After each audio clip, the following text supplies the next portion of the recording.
Buksan po natin ito sa 1 Peter chapter 1. Sulat ni Pedro sa mga mananampalataya mula sa iba't ibang mga lugar. Ito ang kauna-unahang sulat ni Pedro sa kanila. We have two letters from Peter and we will be studying 1 Peter chapter 1.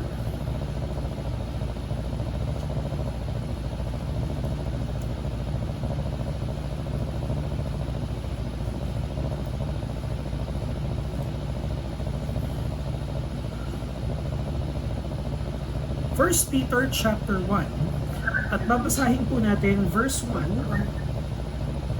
hanggang verse 25. Tumayo po tayo lahat bilang paggalang sa salita ng Panginoon. Basahin po natin ang buong 1 Peter chapter 1. Kung ito po yung nakita nyo na, tayo magsama-sama magbasa. Pero kung hindi pa naman po, nandito po sa ating screen yung ating pag-aaral sa umaga nito. 1 Peter chapter 1.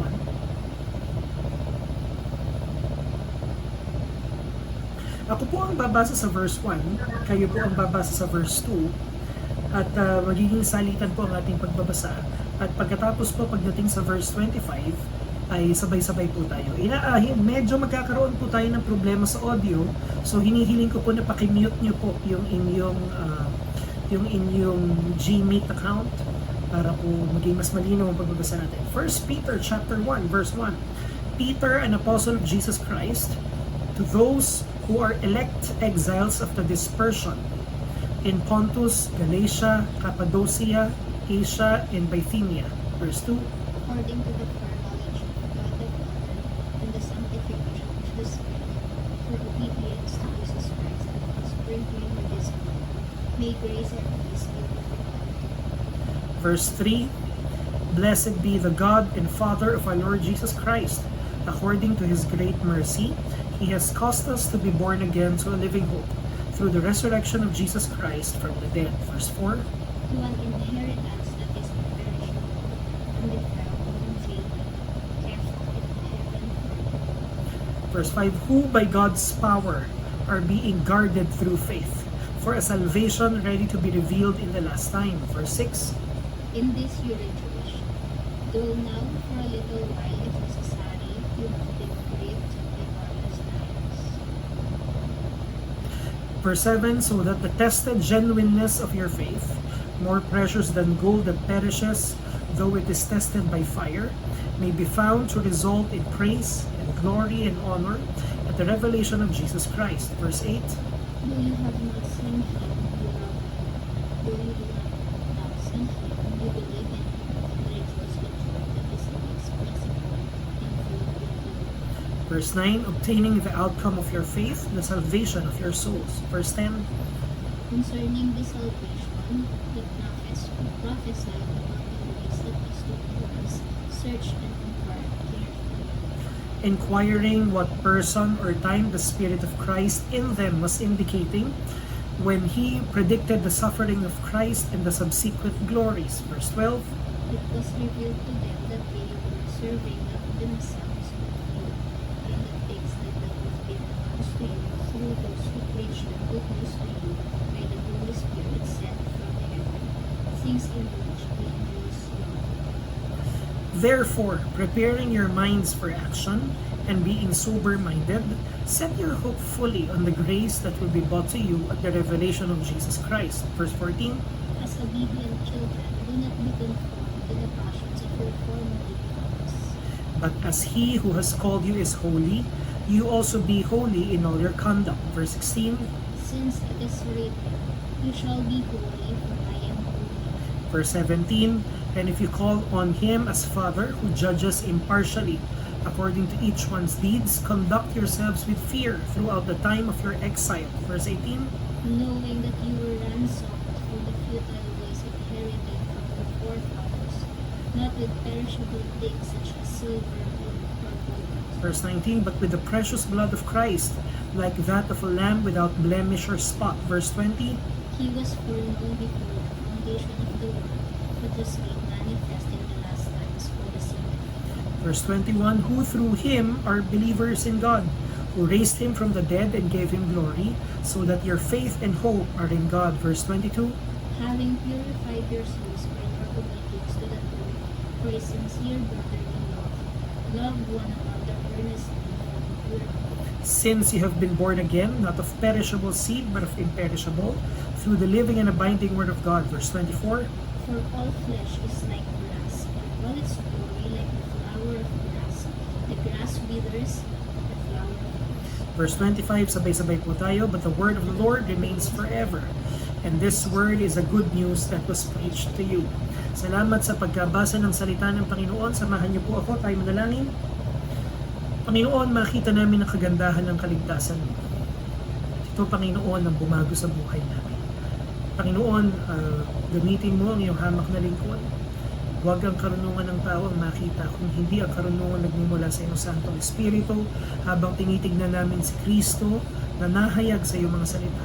Panguna ka sa amin, Panginoon, at ipakita mo sa amin ang kataasan ng aming katayuan bilang mga mananampalataya, ang lalim ng pag-ibig ng Panginoon sa amin, at ang lawak, Panginoon, ng plano mo hindi lang para sa amin, kung hindi para sa buong sanlibutan. Panguna ka sa amin, Panginoon. Pangunahan mo kami sa aming pagbubulay-bulay ng iyong salita. Ito, Panginoon, ang maging pagkain ng aming kaluluwa. Salamat sa kabutihan mo, sa pangalan ni Jesus. Amen. Amen. Makakaupo na po tayong lahat.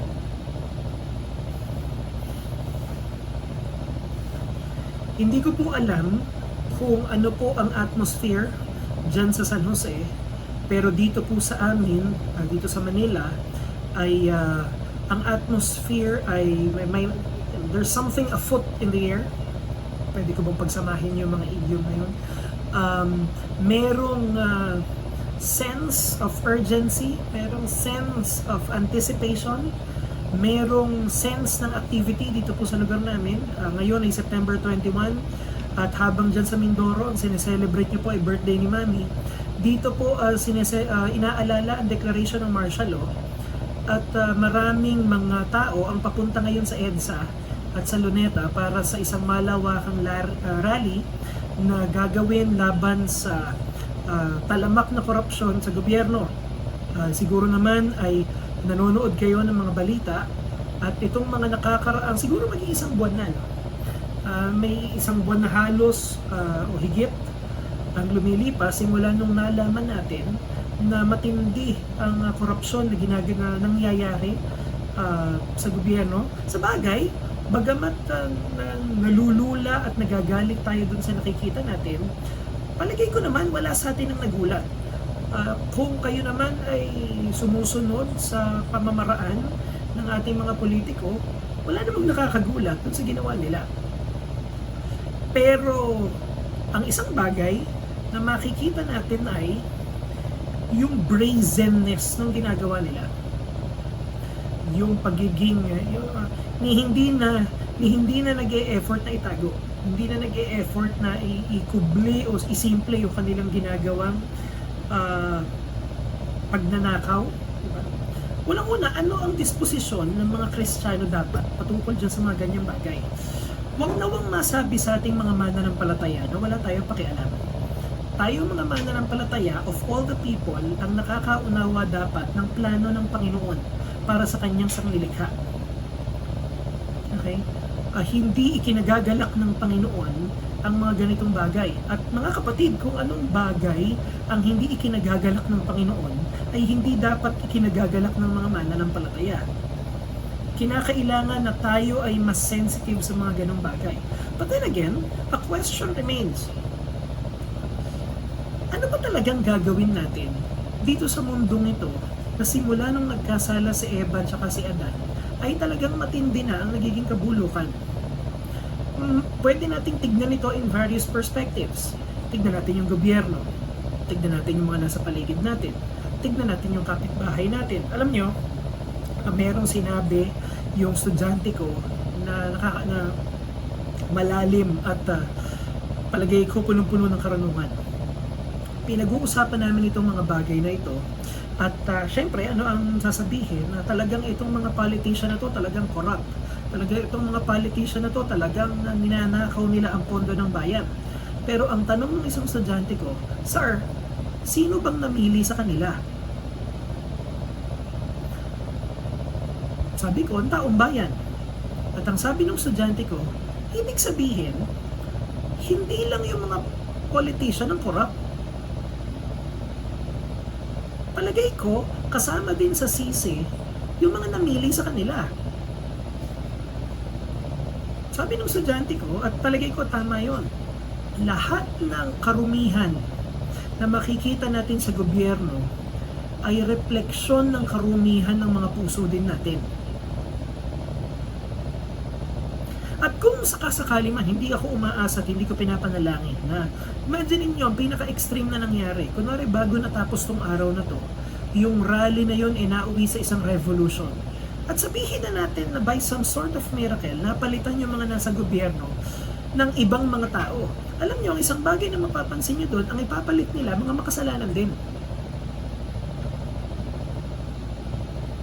Palagay ko, kapareho din ng nararanasan ng maraming magulang, hindi ba? Kapag ka nakikita natin, tama ho, talaga makasalanan yung mga anak natin. Talagang yung mga anak natin matitigas ang ulo. Talaga, kaya nga nung nakaraang linggo, ang pinag-uusapan natin ay yung total depravity. Ang nakikita natin, yung talagang pagiging makasalanan ng tao. Mga magulang, nakikita nyo yun kapag tinitignan nyo yung mga anak? Kapag ka naririnig nyo yung pagsagot-sagot nila, at kapag ka naririnig nyo yung katigasan ng puso nila, kapag ka ang nangyayari sa bahay ay yung anak nyo ay may gagawing mali, sinaway mo at sinabi mo sa kanyang, kapag ka ginawa mo yan, ito ang mangyayari. Right? At hindi nakinig yung anak. Tapos kapag hindi siya nakinig, well, mangyayari talaga yung masamang bagay na winarning mo sa kanya. Talagang napipighati tayo kapag nakikita natin yan. Pero, mga magulang, ang isang tanong na dapat natin pag-usapan, kapag nakikita natin yung katigasan ng ulo ng mga kasama natin sa bahay, nakikita din ba natin yung katigasan ng ulo natin? Naririnig ba natin nakikita din ba natin yung katigasan ng puso natin? Ang punto ko lang po mga kapatid ay ito, tayo ay nabubuhay sa isang fallen na world. Tayo mga kapatid ay nabubuhay sa isang mundo na ang kalooban na ang mga tao ay lumalaban sa kalooban ng Diyos. Ngayon, tatlo lang ang maaring maging epekto nito kapag pinag-aaralan natin ito. Number one, merong mga taong hindi mananampalataya and they couldn't care any less. May mga taong hindi mananampalataya at hindi sila napipighati.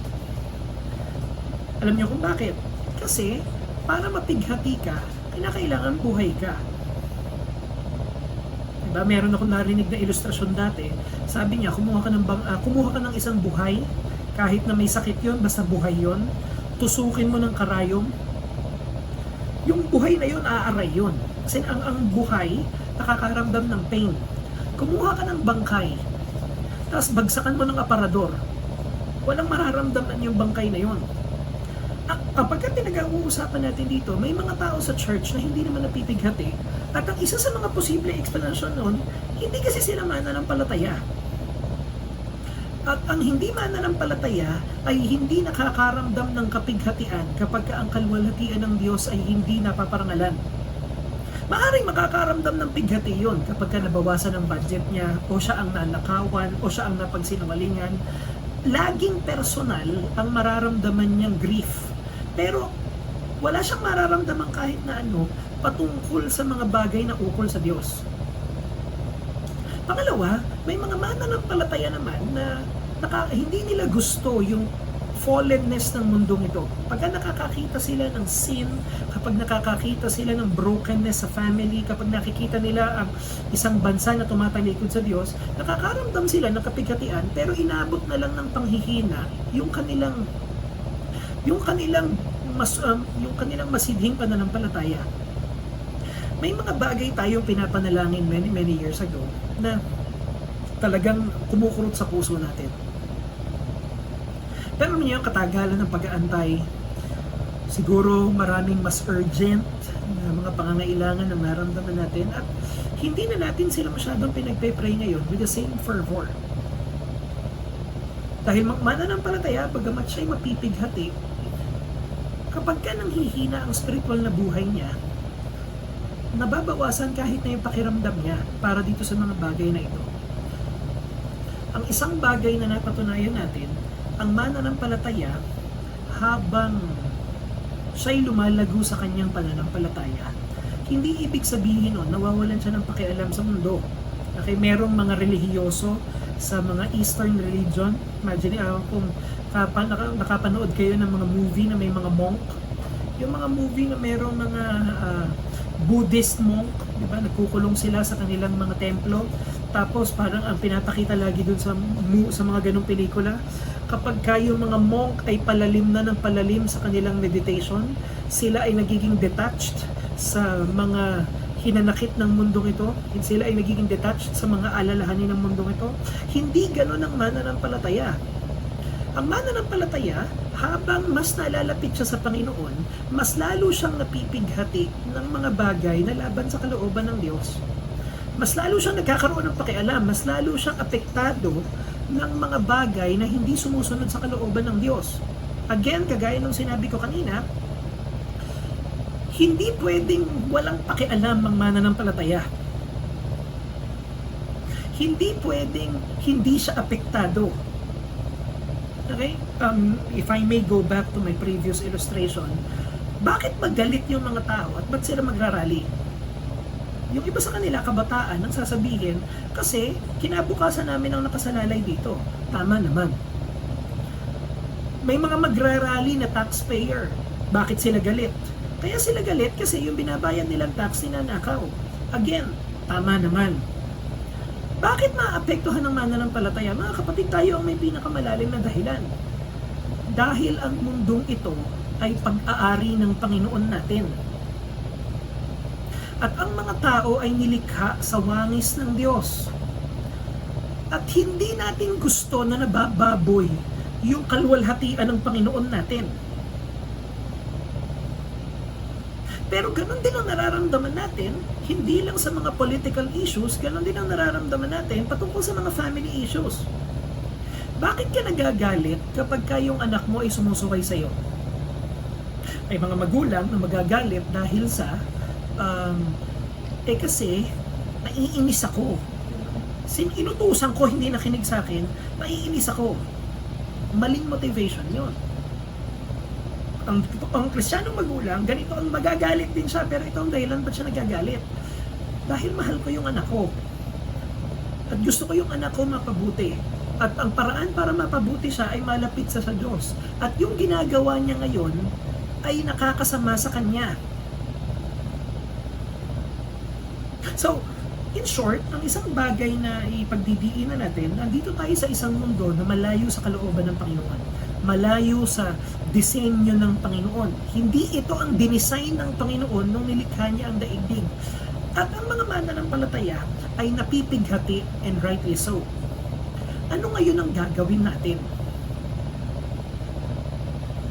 Sa mananampalataya na nakalagay sa isang pamilya na may pagkakaalit-alit, kung ikaw ang anak, nakikita mo yung mga magulang mo na talagang hindi sumusunod sa kalooban ng Diyos. Kung ikaw ang magulang, nakikita mo yung anak mo na talagang malayo sa kalooban ng Diyos. Nakatira ka sa isang bansa na nagpapakilalang Christian nation, pero yung pinaggagawa natin ay hindi pang Christian. Alam nyo, ang isang bagay na mas lalong nakakapighati sa akin ay ito. May mga taong nagpapakilala pa na mananampalataya at nakikisali pa sila dito sa ganitong karumihan na to. Sipin nyo, alam nyo yun, mamaya babalik tayo sa ating passage. Sipin nyo na ang pangalan ng organisasyon mo, Jesus is Lord. Tapos gagawa ka ng mali. Isipin mo yun, ngayon nakatingin yung mga unbeliever, paano maniniwala sa atin? Paano tayo paniniwalaan ngayon sa mga sinasabi natin? Bilang mananampalataya, nakikipighati yun. Nakakapighati sa puso natin yun. Anong gagawin natin ngayon? Ano ang gagawin ng isang mananampalataya na nasa isang creation na in rebellion against God? Ngayon, bakit natin sinimulan ng mensahe na to sa ganitong pamamaraan? Dahil tayong mga Kristiyano, meron tayong tendency na ang alalahanin lang ay yung mga pangangailangan natin. Ako ay may bayarin, ako ay may pangangailangan, ako ay may mga issues dito sa pamilya na to, ako ay mayroong mga dapat asikasuhin, at ang aking paningin ay nandito lang, ito lang ang mundo ko, ito lang ang aking, ito lang ang issue, ito lang ang concern ko. Okay? Hindi pwedeng gano'n ang mananampalataya. So ano ngayon ang attitude ng isang Kristiyano sa ganitong brokenness ng mundo natin? Ang panalangin ko, nawa yun ang ating disposition ngayon. Ang disposition natin, mga kapatid, ay agents ng restoration. Tayo, mga kapatid, ay lagi kong sinasabi to sa ating mensahe. Sa New Testament, merong isang konsepto na ang pangalan ay palingenesia. Yung palingenesia ay isang Greek word na ang translation sa atin ay new creation. Palin, Genesis, right? New creation, bagong nilikha. At alam nyo, yung mga New Testament Christians, naniniwala sila na sa kaduluduluhan ng history, na sa kaduluduluhan ng panahon, babalik ang Panginoon at kanyang ire-restore ang kanyang creation. Pag binabasa natin ang Revelation, nandun yung ating nandun yung pananabik natin. Naaalisin na ng Panginoon ang kabulukan, naaalisin na ng Panginoon ang lahat ng kasalanan, at aalisin na ng Panginoon yung effects ng curse sa buong mundo. Ang sabi ng Revelations, nasasabik tayo kapag sinasabi ng Revelations na papahira na ng Diyos lahat ng luha, at wala ng pagkakasakit at wala ng kamatayan. Yun yung ina-anticipate natin na palingenesia. Pero alam nyo ba, sa Bible, yung palingenesia ay ginagamit din para ilarawan yung kaligtasan na nangyayari sa isang mananampalataya. Kapag ka ang isang sinner ay nanumbalik sa Panginoon, at kapag ka ang isang makasalanan ay nagsuko ng buhay niya kay Kristo, kapag ang isang unbeliever ay naging believer na, ang tawag din ng scriptures doon ay palingenesia. Siya ay new creation. Ayun, anong ibig sabihin natin dito? Simple lang. Ginagamot na ng Panginoon ang sakit nitong mundong to. At sa panahon natin, ang pamamaraan ng Diyos para gamutin ang sumpa ng mundo ay magligtas ng mga kaluluwa. Ikaw, kapatid, kung mananampalataya ka, ang initial na steps na nangyayari through creation para sa new creation, yun ay nangyari. Ang tanong natin, mga kapatid, yun ba'y nangyari na sa atin? Mananampalataya ka na ba? Kristiyano ka na ba? Alam nyo, bago tayo magtuloy sa ating mensahe, mag-iiwan ako ng isang warning. Pwede kang kumuha ng bisikleta, tapos yung bisikleta ay i-park mo sa garahe ng kotse. At pwede mong iwan yung bisikleta na yon ng 20 years. Pag binalikan mo yung bisikleta na yon, diwala kayo sa akin, hindi magiging kotse yung bisikleta pa rin yun. Mga kapatid, kahit tumagal tayo ng 10 years, kada dalo dito sa church na to, huwag mong isipin na dahil uma-attend ka ng church, ikaw ay magiging mananampalataya only by attendance. Ang isa sa mga pinaka-sobering na thought at maging babala sa ating lahat ito, baka datnan tayo ng kamatayan, o baka bago matapos ang mensahe na to ay bumalik ang Panginoon. Maraming mga churches na magugulat dahil pagdating nila sa langit, marami silang churchmates na hindi makikita doon.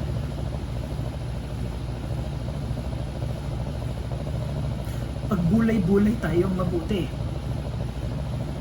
May mga tao na hindi ang pinakamalaking ang pinakamalaking disappointment, ang isa sa mga pinakamatinding kalungkutan ay, sipi mo, 10 years kang umattend ng church pero hindi mo nakilala si Kristo. Sa mga kabataan na nakikinig sa akin ngayon, mag-isip at magbulay-bulay tayong mabuti kung tayo ay may pagkakakilala na sa Panginoon sa Kristo. Sa mga magulang natin, Ang mensaheng ito ay para sa mga mananampalataya. Ang panalangin ko, kung hindi ka pa mananampalataya, bagabagin ka nawa ng Panginoon nang malaman mo na hindi ka pa mananampalataya. Ngayon, tingnan natin yung sinulat dito ni Peter. Okay? Ang sumulat dito ay si Peter, yung lingkod ng Panginoon, yung apostle. Pinakilala niya sa atin dito, he is the apostle of Jesus Christ. Kilala natin si Peter. Ito yung leader, di ba? Ng mga disciples. Si Peter na nagsabi kay Kristo na iiwan ka ng lahat pero hindi kita iiwan. Tapos ang sabi ni Kristo sa kanya, pinagsasasabi mo dyan, bago tumilaok yung manok ng 3 beses, bago tumilaok ang manok, ipagkakalulo mo ako 3 times eh. At alam natin yung nangyari, hindi ba? Na si Peter yon at pagkatapos noon siya pero alam niyo, ang isa sa mga paborito kong part ng kwento ni Peter ay yung sinabi sa kanya ni Jesus bago ipako si Jesus Christ. Ang sabi ni Kristo sa kanya, Peter, sisikapin kang pabagsakin ng kaaway. Sisikapin ng kaaway na ikaw ay isift. Sisikapin ng kaaway na ikayhipan, na mawala ka, na manghina ka. Pero alam nyo, ito ang assurance. Sabi ni Kristo sa kanya, pero Peter, pinanalangin kita. Pagbalik mo, alagaan mo yung mga kapatid mo. Alam nyo, gustong-gusto ko yung gusto ko yung verse na yon. Nakita niyo yung sinabi ni Jesus kay Peter. Ang sabi ni Jesus sa kanya, Peter, babagsak ka. Alam natin na eventually, yung anak ay babawian din naman ng buhay. Yung kanilang separation ay temporary. Okay? Siguro hindi sila magkikita loob ng ilang taon. Pero pagkatapos nun, pagka binalik na ng Panginoon, pagka tinupad na ng Panginoon yung ating dakilang pag-asa, yung mga mananampalataya na yun, magkikita-kita lahat. Pero alam nyo, ang isang sobering na thought na gusto kong i-post sa ating mga pamilya. Kapag ka tayong lahat ay binawian na ng buhay, unang tanong, as a church, magkikita-kita kaya tayo ulit? Ang pangalawang tanong ko para sa mga pamilya natin, dahil alam natin na lahat naman ay lahat ay darating sa kamatayan. Kapag ka nangyari na yon, kompleto ba ang pamilya natin dun sa reunion na yon?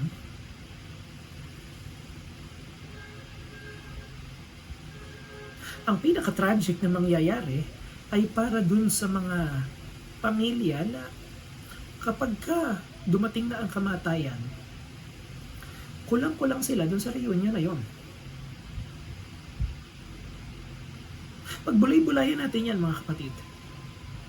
Pero kung ikaw ay mananampalataya, nasa iyo yung kagalakan na yan at nasa iyo yung katiyakan na yan, hindi dahil sa mas mabait ka, kundi dahil kumilos ang Panginoon para sa iyo. Kumilos ang Panginoon para baguhin ang puso mo. Ngayon, sino-sino itong mga mananampalataya na kausap ni Pedro? Exiles of the dispersion. Itong mga exiles na to ay mostly Jews, but basically, all of them Christians. At ang nangyari, mga kapatid, ay mayroong isang kasaysayan sa panahon ng early Christians na tumindi yung persecution na ibinaba ng Roman government laban sa mga mananampalataya. And as a result, itong mga mananampalataya na to ay nangakalat sila. Nag-alisan sila. Precious, pakimute mo muna. Precious, pakimute mo muna yung iyong Gmail. Thank you.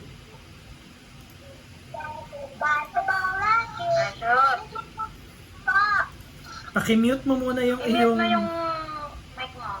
Thank you. Ang isang bagay na nakikita natin dito ay itong mga mananampalataya na to ay nangakalat sila dahil sa persecution. Sila yung mga mananampalataya na nag-alisan sa kanilang mga hometown dahil sila ay inuusig dahil sa kanilang pananampalataya. Kinailangan nilang tumakbo, kinakailangan nilang escape sa kanilang mga hometown dahil hinahanap yung mga mananampalataya at sila ay dumadaan sa matinding pagsubok. Mga kapatid, alam nyo ang isang bagay na marirealize nyo kapag pinag-aralan natin ang church history. Kapag ka pinag-uusapan ng pagsubok natin, anong unang pumapasok sa isip nyo? Like for example, anong pagsubok meron kayo ngayon? Anong pagsubok meron tayo ngayon? Taas ang kamay ng walang pangbayad sa kanilang mga bills ngayong linggong to. Sino sa inyo na ang pagsubok ay pananalapi? Sino sa inyo ang pagsubok ay yung kanilang mga karamdaman? Alam nyo, bagamat ipinapanalangin natin yung mga bagay na yan, at ang panalangin ko nawa ay masumpungan nating tapat ang Panginoon sa kanyang mga pangako. Alam nyo kung ano pagsubok itong mga mananampalataya na to? Ang pagsubok nila, literal na kinailangan nilang lumayas sa kanilang mga bayan dahil hinahabol sila ng mga unbeliever. Walang-wala yung mga pagsubok natin compared sa pagsubok nitong mga mananampalataya na to. Mga kapatid, hindi pa tayo nakakaranas ng pagsubok dahil mananampalataya ka. Hindi pa tayo umaabot sa punto na nagbuhos na tayo ng dugo dahil sa pananampalataya natin. Patawarin niyo ako, pero sa totoo lang, isang bagay na malamang sa hindi. Kung magkakaroon ng pagsubok para sa mga mananampalataya, kung magkakaroon ng persecution, baka nga hindi pa mahalata, nakasali tayo dun eh. Alam niyo yun, kung anong panahon na yun, may mga Roman soldiers, may mga Hudyo na naghahanap ng mga Kristiyano para pagbabatuhin. Kung mangyayari sa panahon natin ngayon, baka nga malampasan pa tayo eh. Baka nga hindi pa nila maisip na mananampalataya tayo eh. Ang pinag-uusapan ng persecution dito mga kapatid ay mga mananampalataya na talagang inuusig at hindi lang sila basta dumadaan sa pagsubok, sila ay inuusig ng dahil sa kanilang pananampalataya. Ngayon, bakit importante ito sa mensahe natin? Madalas sa hindi, ang ginagamit nating katwiran para hindi tayo magtapat sa Panginoon. Ang ginagamit nating katwiran para hindi tayo magpatuloy sa pananampalataya natin ay dahil sa mga pagsubok na pinagdadaanan natin. Kapag binasa natin itong 1 Peter, pinag-aralan natin, ang panalangin, mawawalan ng weight yung excuse na yon. Mga kapatid, kung ikaw ay hindi magtatapat, kung ikaw ay panghihinaan, kung ikaw ay tatalikod sa Panginoon, hindi totoo na kaya ka tumalikod sa Panginoon ay dahil sa dami ng pagsubok mo. Kaya ka tumalikod dahil nanlamig ang pananampalataya mo or baka mamaya hindi ka talaga mananampalataya. Pero makikita natin dito na ang persecution, na ang trials ay hindi obstacle sa matibay na pananampalataya. Ang pagsubok ay tool para mas lalong tumibay ang pananampalataya natin. Ngayon, tingnan natin kung paano pinakilala ng Biblia ang kaligtasan ng isang mananampalataya. Number 1, salvation is according to the foreknowledge of God the Father. Kung ikaw ay ligtas, ligtas ka dahil pinili ka ng Ama. Maraming mga tao ang na-offend dyan sa doctrine na yan. Pero maniwala kayo sa akin, pag-isipan natin itong mabuti. Pinili ka ng Ama. Hindi ba natin nauunawaan yung bigat at kaluwalhatian nun? Minsan iniisip ko kung ako ang Diyos, hindi nga ako sigurado kung pipiliin ko yung sarili ko eh. Pagkakakilala ko kay BJ, pagkakakilala ko sa kasalanan ko, pagkakakilala ko sa kahinaan ko, mga kapatid, pagbulay-bulayan natin, kung ikaw bang mamimili, pipiliin mo ba yung sarili mo? Pero pinili ka ng Ama. Sabi ni J.I. Packer, tignan nyo itong punto niya. Naalaman ng Diyos lahat ng gagawin mo. Narinig niyang lahat ng sasabihin mo. Nakita niya lahat ng gagawin mo. Tapos pinili ka pa rin niya. Kung tutusin, pwede na akong huminto dyan at pwede na tayo magbulay-bulay dyan at hindi natin maaarok yung kagandahan nun. Pinili ka ng Panginoon at kaya hindi ako naniniwala na nawawala ang kaligtasan eh. Hindi pwede. Bakit? Totoo na kapag ang nag-uusap ay mga tao at sila ang nagmamahalan, ang pag-ibig ng tao ay pwedeng mali. Nagtakot natin yan eh. Hindi ba isipin mo kung merong mag-asawa, tapos yung palang isang, sabihin na natin si Mr. o si Mrs. ay may pinakatago-tago talaga madilim na nakaraan o madilim na sikreto o ugali na nung ligawan ay hindi niya pinapakita. Tapos pag bulay-bulayan yung mabuti, biglang nalaman ng kanyang asawa, tapos ang sasabihin ng asawa, pambihira, hindi ko naman alam na ganyan ka, hindi na itigil na natin to. Malungkot yun, pero alam nyo, posibleng mangyari yun sa mga tao. Maaring hindi mo alam yung relasyon na pinasok mo, ganun pa lang. Tapos nung nagtuloy ito, hindi natin sinasabing tama yun at makipaghiwalay ka. Pero hindi ba nangyayari yun? Na hindi ko naman alam pala na ganyan ka. Tapos yung nagmamahal, siya ay madidisillusion dahil mayroon siyang karakter na hindi alam na ngayon nalaman na yan. Hindi ko naman alam na nananakit ka pala. Hindi ko alam na ganyan pala ang pamamaraan mo. Hindi ko... Really, it's a surprise. Pero hindi mo pwedeng sabihin sa Diyos yun. Ano yun? Nung niligtas ka ng Diyos, sabi sa iyo ng Panginoon, sabi ng Panginoon kay Ate Len, Len, ganito ha, bibigyan kita ng kaligtasan. Tapos, 10 years after that, babalik ang Diyos, may nagawang kasalanan, kunwari si Ate Len, tapos ang sasabihin ng Diyos, Len, hindi ko naman kasi alam na ganyan ka, o sige, babawiin ko na yung kaligtasan mo. Ano yun? Nagkamali ang Diyos? Ano yun? Hindi niya alam yung gagawin mo nung naligtas ka? Ano yun? Nagulat siya? Hindi ganon ang pananampalataya natin. Mga kapatid, pagbulay-bulayan niyo to. Walang mas nakakakilala sa atin higit ng sa Diyos. Pero tinuloy niya pa rin iligtas ka. 20 years from now, may magagawa kang kasalanan na hindi mo sukat akalaing magagawa mo. Pero alam na ng Diyos yun. At pinili niyang isugo yung anak niya para sa kaligtasan mo. Ang pananampalatayang Kristiyano ay hindi nakatayo sa commitment ng mga tao. Ang pananampalatayang Kristiyano ay nakatayo sa unshakable commitment ng Diyos para sa church.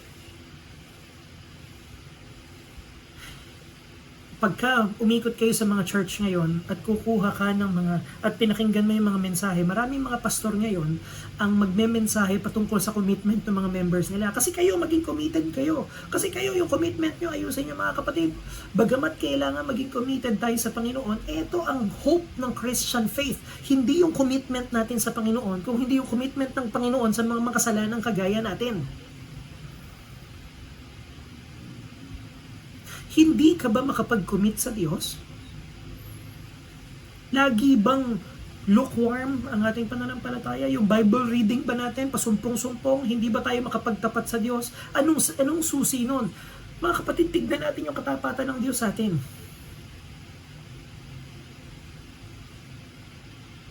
Tignan natin kung paano hindi magbabago ang faithfulness ng Diyos sa kanyang church. Kahit na yung church, walang maipagmalaking faithfulness sa Panginoon.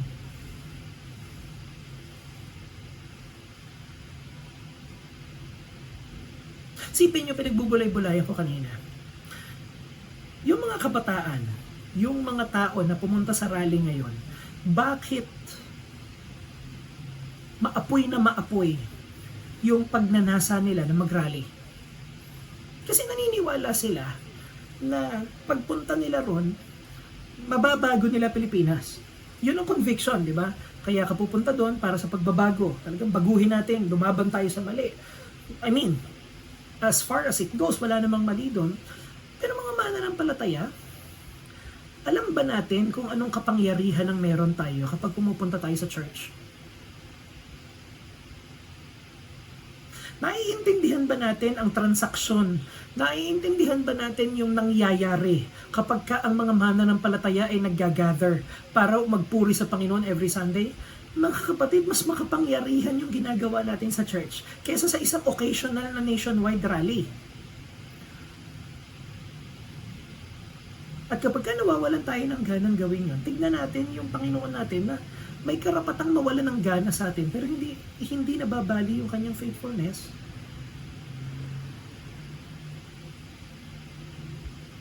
Walang impressive sa pagmamahal natin sa Diyos. At best, yung ating pagmamahal sa Panginoon ay inconsistent. At worst, ang pagmamahal natin sa Panginoon ay hypocritical. Ang isang buong linggong karanasan natin ay hindi patotoo ng kabutihan natin. Itong nakaraang linggo ay patotoo ng kabutihan ng Panginoon sa mga taong hindi karapat-dapat. Mananampalataya, take heart. Hindi ka pa sinusukuan ng Diyos. Itong mga taong ito na dumadaan sa matinding pagsubok, itong mga exiles na to, ay pinili ng Ama. Sinasanctify ng banal na Espiritu. Sila ay tinawag para sa obedience kay Kristo at sa paglilinis ng dugo niya. Mga kapatid, ito ang katayuan natin. Pinili ng Ama, kinilusan ng banal na Espiritu upang lumapit kay Kristo at magpalinis sa kanyang dugo. Mananampalataya ka ba? Mananampalataya ka dahil sa foreknowledge at election ng Ama, sa empowering at life-changing na pagkilos ng banal na Espiritu, at sa sufficient na death ni Kristo para sa mga makasalanan. In short, kaya ka Kristiyano dahil niloob ng Panginoon na marinig mo ang Ebanghelyo, na ang Ebanghelyo ay ang kamatayan ni Kristo para sa mga makasalanan, at nung narinig mo yon, kumilos ang banal na Espiritu sa iyo, kaya ka nagsuko ng buhay sa Diyos. Hindi po ako magsasawang paulit-ulitin. Nangyari na ho ba ito sa atin?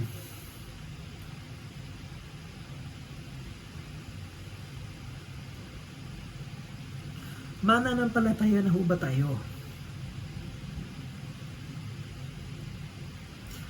Ang kailangan ko po ay mapatino yung mga anak ko. Ang kailangan ko po ay mapatino yung magulang ko.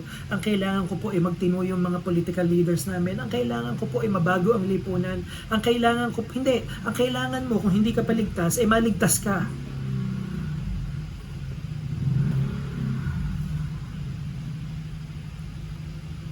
Ito bang description ni Peter ay totoo na sa atin? Tayo ba to?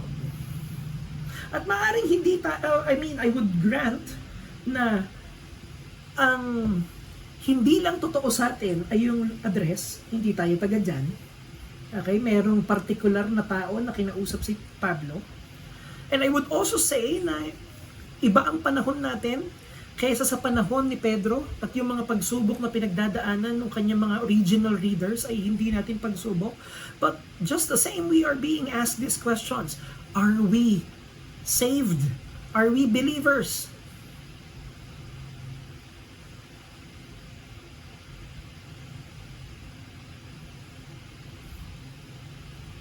Blessed be the God and our Father of our Lord Jesus Christ. According to His great mercy, He has caused us to be born again.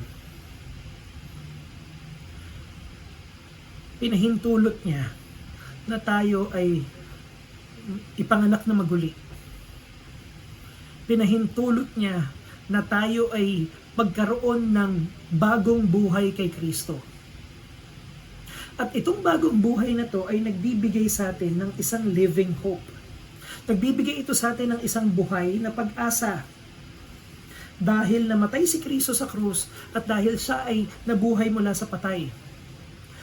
Ano ang pag-asa ng isang mananampalataya? Na ang buhay mo ay naitago kay Kristo. Na dahil sa kahabagan ng Panginoon na ikaw na papuntang impyerno ay hindi na mapupunta ng impyerno, kundi ikaw ay tinawag na para maging mamamayan ng langit. Na kung paanong namatay si Kristo, ikaw ngayon ay tinatawag na mamatay sa kasalanan mo.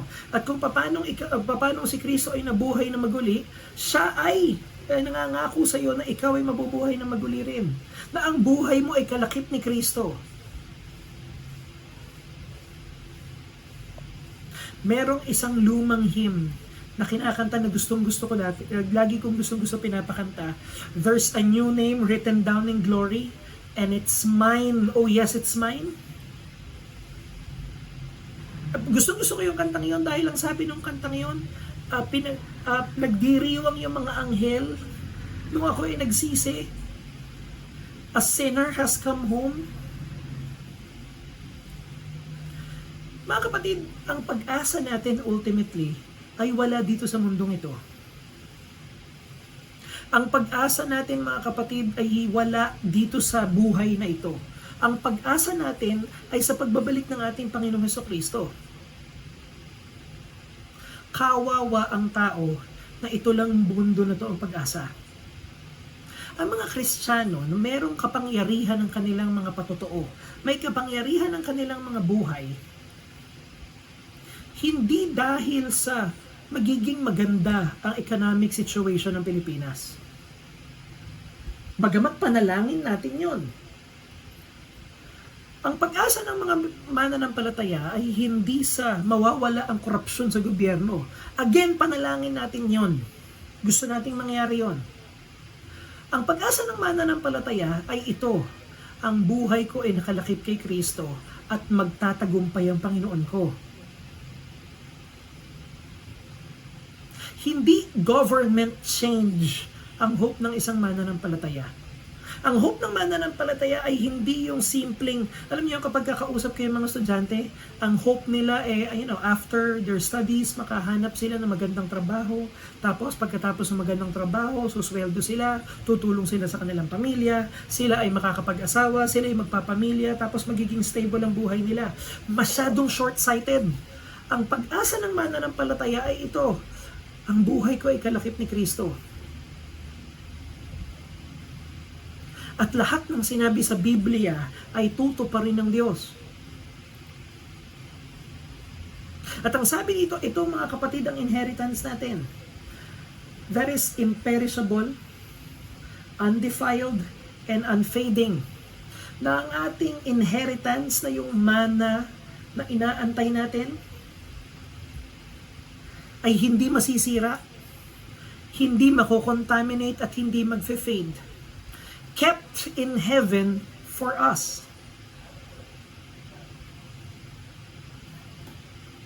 Na merong inaantay ang mananampalataya na para sa kanya, pero hindi dito sa bundong to. At ang nag-iingat nito ay ang kapangyarihan ng Diyos. Sabi ni C.S. Lewis, ito daw ang tanda ng isang tao na wala ng kapangyarihan, na wala ng pagtatagumpay. Sabi niya, kapag ka daw ang mananampalataya ay masyado nang naging komportable dito sa mundong ito. Kapag ka siya ay nakahanap na ng isang hanap buhay na talagang komportable siya, at alam mo yun, kahit papano siya ay kumikita, umaasenso siya, talagang kinikilala siya ng mga tao, at siya ay lumalawak ang kanyang impluwensya. Sabi ni C.S. Lewis, iniisip daw ng taong ito na nasumpungan niya na ang pwesto niya sa mundo. Pero alam niyo, sa totoo lang, ang nangyari, yung mundo ay nakahanap na ng pwesto dun sa puso ng tao na yon. It's not that the man has found his place in the world, it's that the world has already found its place inside the man's heart.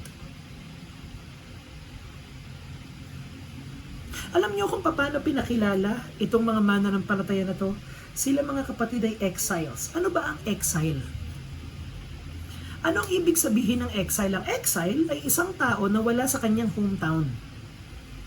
Ang exile ay mga tao na wala sa kanyang bayan.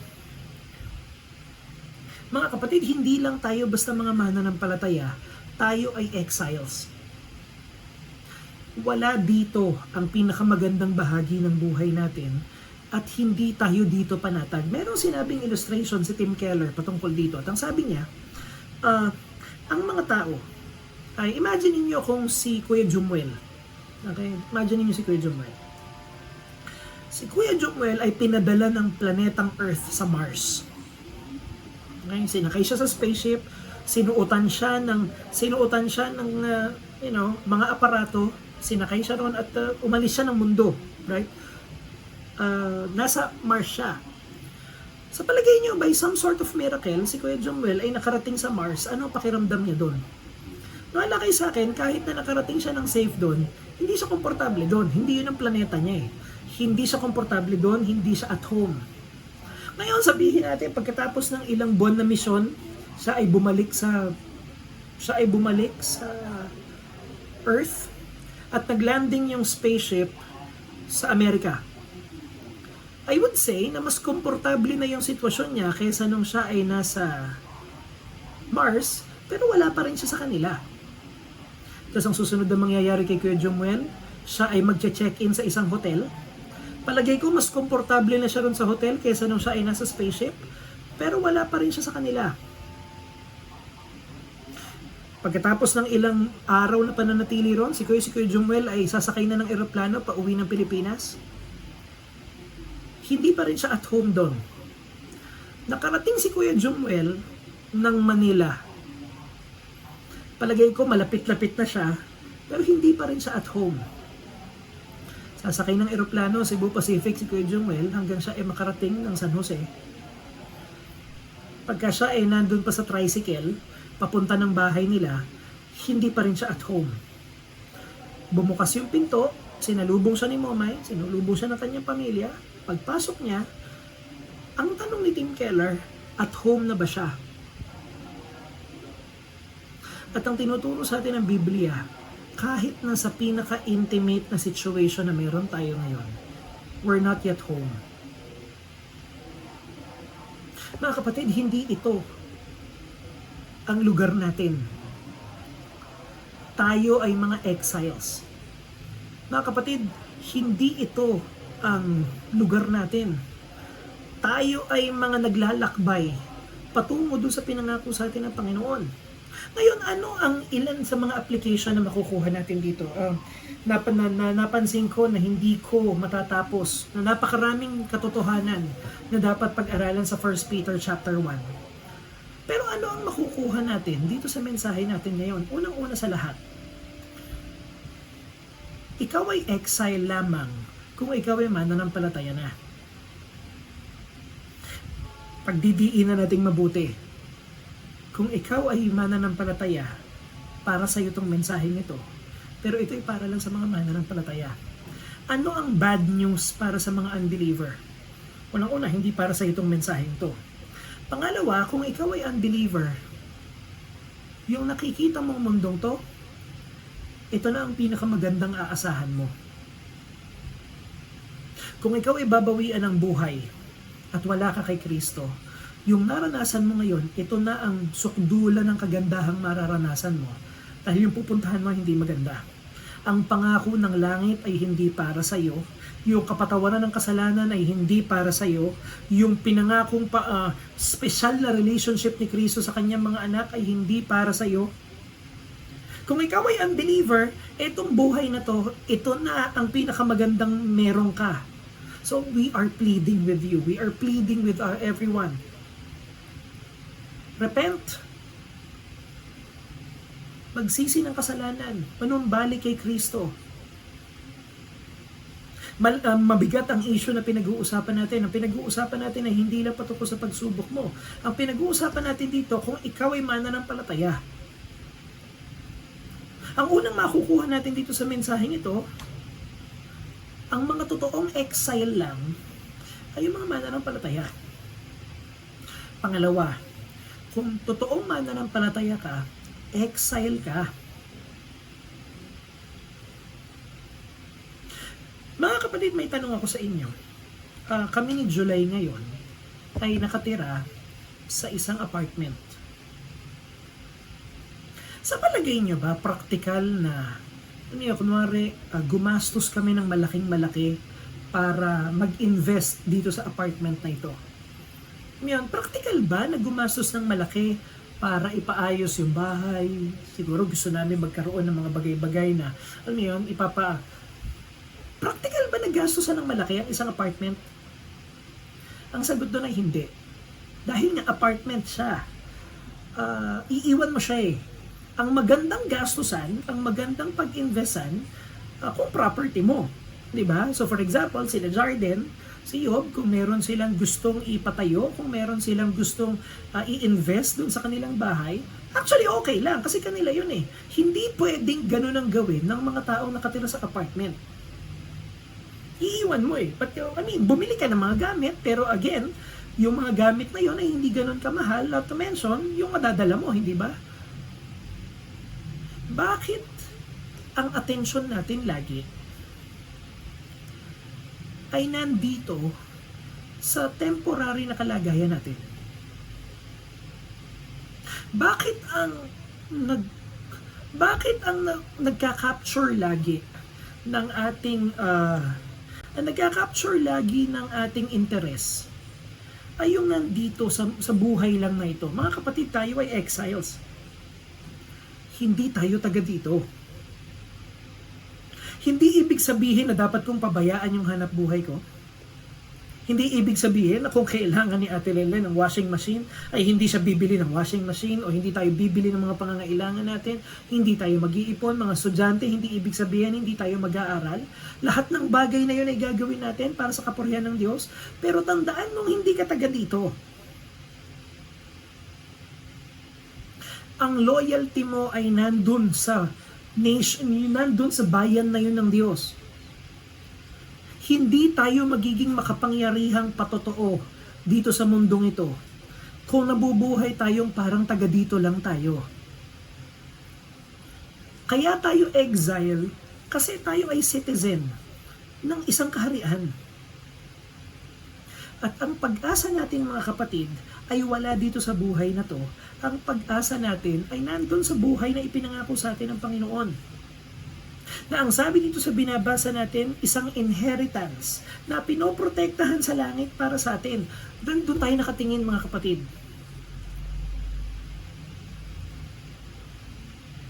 Ngayon, ano ang goal ng buhay ng isang exile?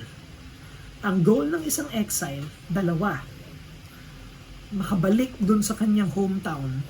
At habang wala siya dun sa kanyang hometown, ay maipakilala dun sa mga nakakasalamuhan niya yung kanyang totoong king.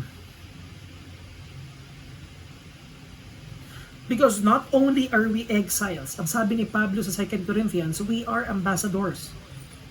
Tayo mga kapatid ay representative nung kaharian na yon. Nangungulila tayo para makauwi sa ating totoong hometown. Pero habang wala tayo doon, ang ginagawa dapat natin ay ipinakikita natin sa mga taga dito sa lupang ito through our words and through our lives yung kadakilaan ng totoong hari natin. Sa pagtatapos ng mensaheng ito, gusto kong magtanong ng ilang mga questions sa sana ipagbulay-bulayan natin. Unang-una sa lahat, for the nth time, mananampalataya ka na ba? Pangalawa, yun bang mga priorities natin sa buhay at yung mga pinagkakaabalahan natin at yung mga pinoproblema natin, yung mga kumukuha ng atensyon natin, ay ito ba dapat ang atensyon ng isang mananampalataya?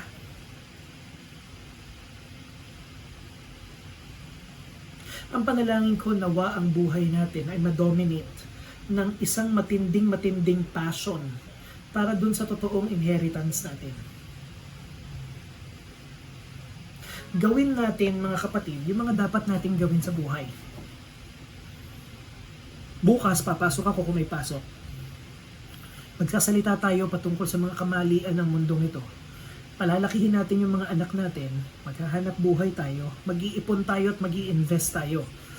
Ang kalooban ng Panginoon para sa mga mananampalataya ay talagang tayo ay malapit sa Diyos at habang nalalapit tayo sa Diyos, mailapit natin yung mga tao sa Panginoon. At hindi natin magagawa yon kapag wala tayong pakialam. So, in short, gawin natin lahat ng dapat natin gawin. Sabi ko sa mga estudyante ko, gusto nyo mabago ang mundo, mag-aral kayo. Ipakita nyo yung katapatan nyo sa pag-aaral nyo. Huwag kayong mangangahas na magsalita na i-correct nyo ang mundo kapag hindi nyo maayos yung studies nyo. So, in short, gawin natin ng may katapatan yung mga dapat natin gawin. Maghanap buhay tayo. Magsikap tayo, mag-ipon. Kung may sakit, magpa-check up. Kung may karamdaman, ay mag-ingat sa pangangatawan. Gawin natin yung mga dapat natin gawin sa mga temporal na activity natin. Pero tandaan lang natin na tayo ay citizens ng langit.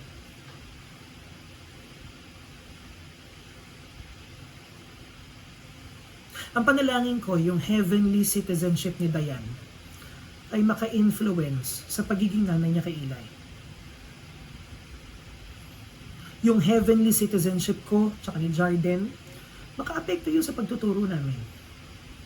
Sa mga may bahay, nawa ay yung heavenly citizenship natin ay magamit sa mga marriage natin. Kung yung inyo pong mahal na mister o misis ay hindi pa mananampalataya.